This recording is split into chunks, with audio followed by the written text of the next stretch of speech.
Hello students, today we are going to discuss about density यानी घनत्व। आपने देखा होगा कि ऑब्जेक्ट जैसे कि cotton, plastic bottles, pen, spoon etcetera इनको उठाने में कम ताकत लगती है, लेकिन ऑब्जेक्ट जैसे कि stone, iron dumbbell, brick etcetera को उठाने में ज़्यादा ताकत लगती है।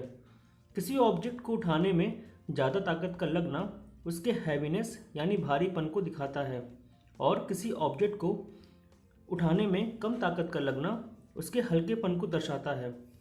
वस्तु के भारीपन तथा हल्केपन को हम डेंसिटी यानी कि घनत्व से भी माप सकते हैं।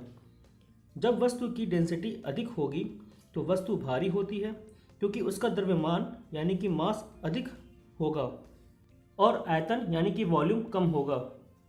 जैसे कि स्टोन पर अगर ऑब्जेक्ट की डेंसिटी कम है तो उसका मास कम होगा और वॉल्यूम ज़्यादा होगा और ऑब्जेक्ट हल्का होगा, जैसे कि कॉटन। तो आइए अब हम इन कॉन्सेप्ट्स को एक्टिविटी के थ्रू समझते हैं।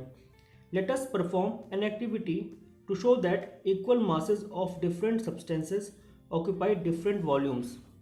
Material required a beam balance, 1 kg standard weight and common salt. Procedure: 1 kg वाले वेट को बीम बैलेंस पर रखें और दूसरे पैन पर सॉल्ट को रखते जाएं जब तक बीम बैलेंस बराबर ना हो जाए। जैसे ही सॉल्ट 1 kg वेट के इक्वल होगा, बीम बैलेंस बराबर हो जाएगा। आप पाएंगे कि सॉल्ट ने ज़्यादा स्पेस ऑक्यूपाई किया हुआ है 1 kg वेट के रिस्पेक्ट में। तो इस तरह हम कह सकते हैं कि आयरन वेट एंड सॉल्ट का मास इक्वल है, पर उनका वॉल्यूम डिफरेंट है। So that's why iron weight is more dense as compared to salt. Next, we will perform a next activity to show that equal volume of different substance liquids have different masses. Things required: 2 identical glasses, water, kerosene and a beam balance. Procedure: glass को water and kerosene से same level तक भरें और glasses को beam balance के अलग अलग pan पर रखें। ऑब्जर्वेशन: आप पाएंगे कि वाटर ग्लास वाला पैन नीचे की तरफ आ जाएगा और केरोसिन ग्लास वाला पैन ऊपर की तरफ आ जाएगा, यानी वाटर केरोसिन से ज़्यादा भारी है, सो वाटर का मास केरोसिन से ज़्यादा है। सो एक्टिविटी फर्स्ट एंड सेकंड से हमें ये पता चलता है कि मास अगर सेम हो तो वॉल्यूम डिफरेंट होगा और वॉल्यूम सेम हो तो मास डिफरेंट होगा। Next, we will discuss about definition of density, that is density of a substance is mass per unit volume. Means किसी भी ऑब्जेक्ट के 1 यूनिट वॉल्यूम में जितना मास होगा वही उसकी डेंसिटी हो जाएगी। डेंसिटी को हम ग्रीक लेटर रो से डिफाइन करते हैं। Mathematically density is equal to mass upon volume. Next है unit of density. SI unit of density is KG per metre cube and CGS unit is gram per centimetre cube and 1 gram per centimetre cube is equal to 1000 kg upon metre cube. Next is irregular solids.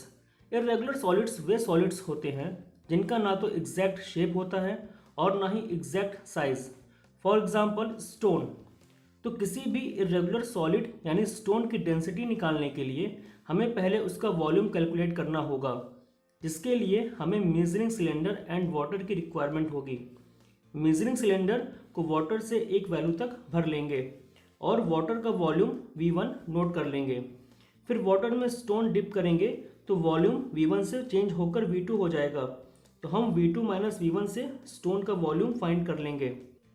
माना stone का mass small m है and volume V2 minus V1 है, तो हम density is equal to mass upon volume से stone की density निकाल लेंगे। That is density is equal to mass upon V2 minus V1। इस तरह हम इरेगुलर सॉलिड्स की डेंसिटी निकाल सकते हैं। So in this video we discussed about density, definition of density, formula and measurement of density of regular and irregular solids. Thank you.